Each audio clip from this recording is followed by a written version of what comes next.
293 জন। তো বাকি 293 কেন বললাম? এটা বিজেপুর, এটা আলাদা নয়।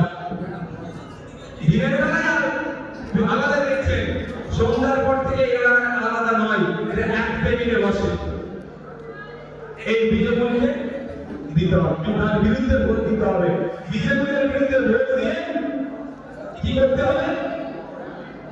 খানকে বিজেপির বিরুদ্ধে ভোট দেবে, খানের পক্ষে ভোট দেবে, বিজেপিকে পরাস্ত করতে হবে। আমি আইনসভার মধ্যে এই মুর্শিদাবাদ, মালদা, দিনাজপুর সরকার আছে, পরিযায়ী শ্রমিকদের দুর্দশার কথা ভেবে পরিযায়ী শ্রমিকদের সমস্যার জন্য প্রধানমন্ত্রী নিয়ে আসার জন্য আমি আবেদন করেছিলাম। অবশেষে রাজ্য সরকার আবেদনে সাড়া দিয়ে পরিযায়ী শ্রমিকরা যারা ভিন্ন রাজ্যে কাজে আছে তাদের জন্য আলাদাভাবে পরিচিতি তৈরি করেছে।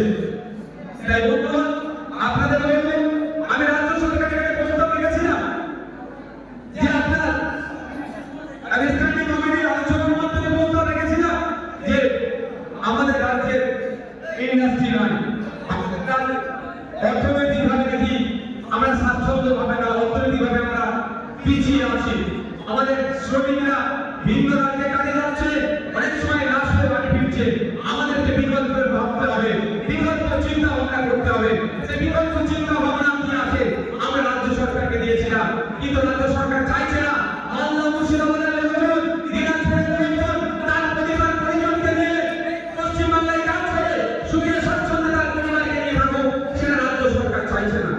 আমরা বলেছিলাম যেখানে যেটা বেশি পাওয়া যায় তার সেটা ইন্ডাস্ট্রি করা হোক। উদাহরণের জন্য বলছি, এই মালদা, মুর্শিদাবাদে সব থেকে বেশি চাষ কি হয়? আমার লিচু। আমরা বলেছিলাম, আমি বলেছিলাম স্ট্যান্ডিং কমিটির মিটিংয়ে যে মালদা, মুর্শিদাবাদে ফ্যাক্টরি করা হোক, ইন্ডাস্ট্রি করা হোক। কিসে?